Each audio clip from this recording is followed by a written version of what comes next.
you're like me, then you're still playing some of the old gaming systems. One of my favorites was the old Sega Genesis. Well, our next guest wanted to get a little more speed out of his Genesis, so he decided to overclock it. Here to explain how it works, please welcome 19-year-old Devin Gallo. Hey, Devin. Hey. Dude, I'm stoked to have you on here. You're doing some crazy stuff with the Genesis. I remember these things from way back when. I had one, used to love to play it, but you're actually wanting to speed it up a little bit. Why overclock an old Genesis? A lot of the older games, ones that were closer to the end of the system's lifespan, were extremely demanding on the hardware.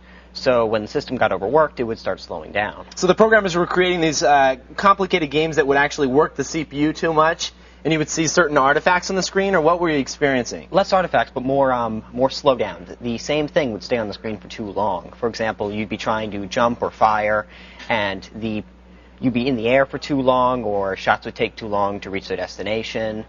It was mainly just things taking way too long. So waiting on the CPU. You decided I'm just going to crack open a Genesis and start hacking away, or? Basically, yeah. Nice. So what did the girlfriend think about this? You know, was she like, stop hacking with the Genesis, spend some more time with me? Oh, there's no girlfriend, but... that makes it a lot easier. Yes, it does. So tell me here, this is the Genesis that we have here. I found this one on the set. This one's old, dusty, it's been laying around. We took the screws out. I'm going to open it up here. So tell me, what exactly are we looking at here? Well, basically, you've got your metal plating here, just shielding it from interference. Okay. And then you get that off of there, and you've got the motherboard here. What you actually want to be working with is your CPU over here in the corner. So this is the CPU. What type of CPU is that running? That's the Motorola 68000. Oh, interesting.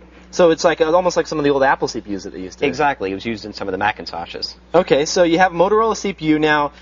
Where's the knob? I mean, today's motherboards, you flip a jumper or something like that, or you used to flip a jumper, you do it in software. How are you going to overclock this thing? I don't see any jumpers here. Yeah, these weren't designed to be expandable. They weren't even meant to be open. So what you need to do is find a pin on the CPU. It's actually pin 15, which should be located about here. Okay. And you find the trace, the wire on the board coming out of there, and then you cut that with an X-Acto knife, and then you connect a new clock frequency to it, a new signal. So explain, why are we cutting this with an X-Acto knife? Is that where it's getting the clock frequency from? Yeah, it's pulling it actually out of this chip over here. Okay. And so what you need to do is just keep it from getting a signal so you can give it whatever signal you want. What megahertz is it running at right now? 7.6. And what are we going to overclock it to? 13.4. Oh, that's quite a bit. That's a nice little performance increase. Now, where are you getting this new clock frequency from if you're cutting the lead altogether? Well, Sega was anticipating that a lot of games would include extra chips for 3D, things like that, but they need a clock signal too. Okay. So they included a higher one, the 13 megahertz signal, on the cartridge slot. So what you can do is actually just go to the back of the board. Okay, let's flip this around right here. And you take it out like that, and then on the back side, you can just find pin B19, which has a higher signal. And that would be on this, coming off of here, right here, the slot, right? Yeah, you'll go right here toward the edge and right there. This will be B32. You go back to 19 for the normal signal, and then back further to 15, and you get a 13 megahertz signal. Okay, so you're just going to basically solder and then do a patch, and you'll get the 13 megahertz CPU. Right. Very cool. So show me the back of yours here now. Yours is a little more, you have switches and all kinds of stuff going on over here. Explain, how did you set this up? Well, basically, I've got two switches here. This one here is the halt switch, and this is the clock switch. Okay. This one actually lets you pick the speed. So you can pick between 7.6 and 13.4. Okay. Or 8 and 13. And this one lets you stop the CPU from doing whatever it's doing for a moment. Just so pauses the CPU or stops any information from flowing through it? Right. If you change speeds while it's running, then you'll have it crash.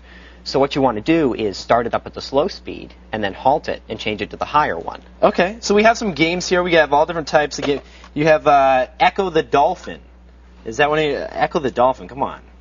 You'd be surprised how slow the game can get. The dolphin slows everything down? Less the dolphin, but more all the aliens. So what are we playing here? When you end up with 10 or 15 of them on screen, things get so slow it's unbelievable. What's the best example that we can show on here? We have Sonic 2. Is this going to be a good example of it slowing down? Yes, because Sonic 2 actually had a two-player mode where it's got both players going at the same time. Oh, it's split screen. It might as well be running the game twice at the same time. Okay. So it's very demanding. Let's do it. So all right. Here we have, you have it already set up and everything. So we have two Sonic games going on here.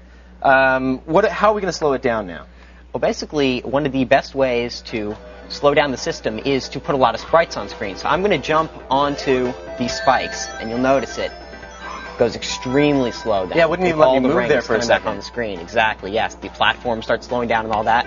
But now, if I go to the back here and I when you the flip- switch to halt, so everything stops. Yeah, it just messed up the entire screen. Yeah, The so music's still going, though. Yeah, that's a different chip. So Okay. the chip keeps going.